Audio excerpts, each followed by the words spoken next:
It was really kind of fun interviewing and talking. Tonight on From the Heart. A television legend looks back. I don't think people have any idea how much fun it is to be the first guy in your community to share the latest history with them. And we go one-on-one with the guy who has the scoop on Hollywood's hottest stars. When you think about the Hollywood stars that you have to deal with, who are your favorites, and then who are the worst to deal with, if you can say? If you can give us some of the juice, some of the inside scoop. I'll tell you. And we'll get an inside look at Detroit's glossy new magazine to talk with the famous duo behind the masthead. I think it's successful because it authentically and naturally reflects our community.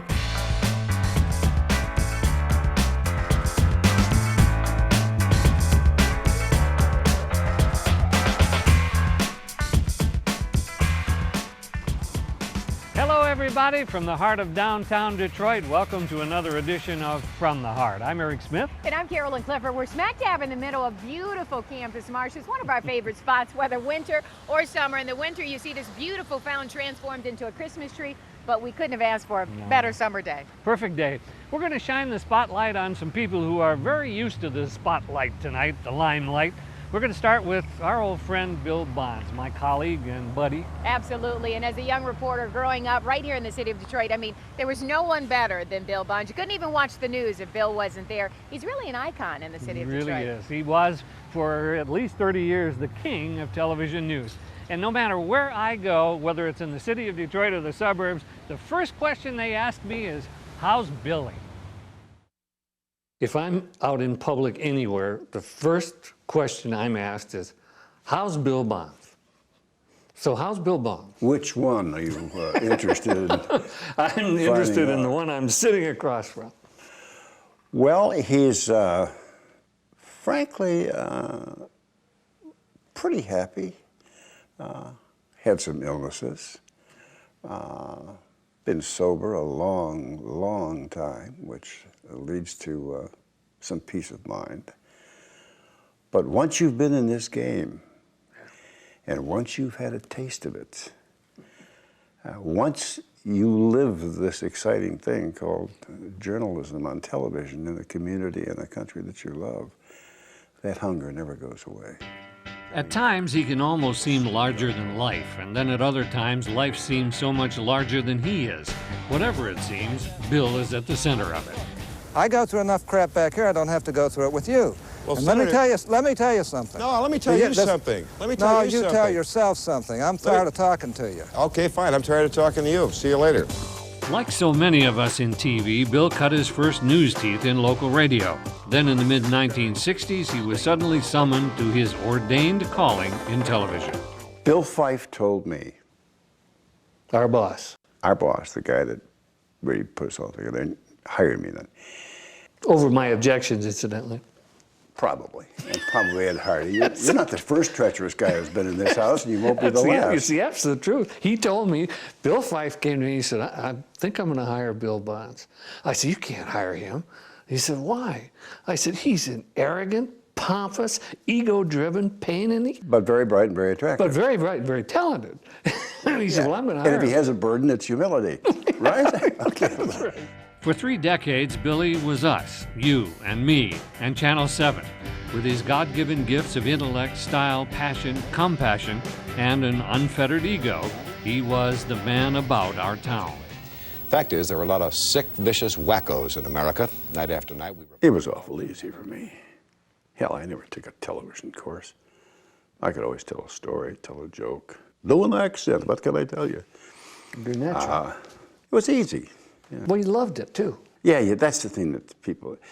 If I interviewed a guy who wanted to go to work at Channel 7, I always asked him, would you like my job? And if he said no, don't hire him. Because if you don't want this job, man, you don't belong in this business. Because everybody in this business that I knew loved it. There's something happening here. What it Many believe it was 4 frightful and fateful days in July of 1967 that made Bill Bonds the face of news in Detroit. As buildings burned, as gunshots rang out in the city's streets, Bill was sorting fact from fantasy, truth from tragedy, and ultimately life from death. Nobody wanted to break the story. And on Channel 7, we had, I think, the U.S. Open or whatever the hell the golf tournament was. And finally, I'm in the station, and I said, we got filmed. We got to go with this. We got to break the story. We said it couldn't happen here. Things were too good. But it did, and the nation was shocked. Bill's unique talents didn't go unnoticed around the country either. He was lured to New York and L.A. for a time, but the Motor City was always home. When you take a man's home, neighborhood, culture, comfort, and life's work from him, you had better replace it with something of value, equal value. That's the way it is in Bloomfield, Birmingham, the Grosse Pointes, and the Orchard Lakes. I know. I live there. And if it's good enough for the white-collar set, it is only fair that it be good enough for Joe Lunchbucket in Poletown. Television is not mass media. It's one-on-one. Personal. And you don't have to pontificate. I'll never forget the day, if you will, that the Stroh's family announced it was selling its company. Yeah. Okay? Now everyone said, a sad but historic event occurred in the city of Detroit today. The nation's fifth largest, the Stroh family, came here in 1842 with Gary Cooper and the Indians or something, has decided to pull up stakes and move. Blah, blah, blah, blah, blah, blah, blah, blah. I said to myself, God almighty, come on. I said, I'll handle this. So I said, good evening. From here on out, make mine Bud. Stroh's is blowing, whatever it was. I got nominated and won an Emmy for it because everybody understood. Yeah. And I mean, that's the way people talk. That's right. So forget the mass media thing. It's one-on-one. Do you miss the podium? I miss I don't think people have any idea how much fun it is to be the first guy in your community to share the latest history with it. Yeah. That's what journalism is. It's the first chapter of today's history. That's exciting to me. Fame too often comes with a high price tag, and for a time, Bill was the highest paid local anchorman in America. But there was a demon in the details lurking in the shadows of his success. I've been free from the day I was born. Christ, look at the mistakes that Billy Bonds made with his life. You talk about a guy who had it made. You did. Well, I unmade it. And I mean, you don't think give me that day back. But I think the message, that somebody maybe a little younger than I am, and I can't think of anybody who isn't, you know what? Some things you just got to accept, whether you like it or not. And it took me and my ego a long time to say, you can't drink. Well, I don't now. But I'd love to have that day back. And that's what I would say to young people. If you think you got a problem with booze, you got a problem with booze. Biggest mistake of your life? Yeah, and I beat myself up for it. I probably should. None of my children is a drinker. My daughter Joni was killed though because she was drinking that night. And if I had I should have gone more public with that part of her life and our life as a family, because you just didn't lose a daughter. Alcoholism is a family's disease. And if you're a Bill Bonds and you're in a position to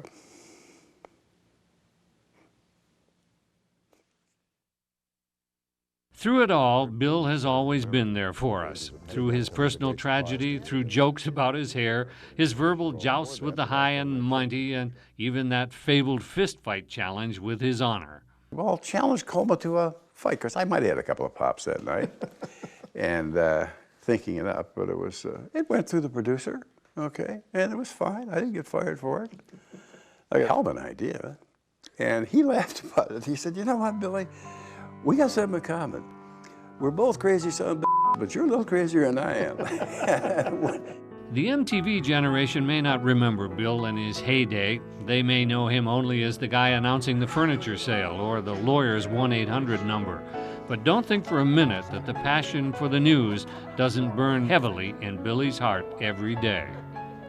You know, if you're curious and if you can perform yourself without making a fool out of yourself, and if you can stay sober most of the time, journalism's a great thing to get into. And I think it's more important in our society than it ever has been.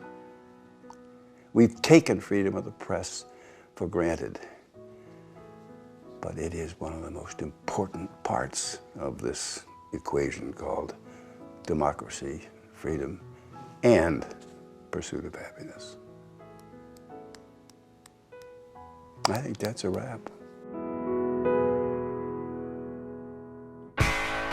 Coming up next, E.T.'s Rising Star.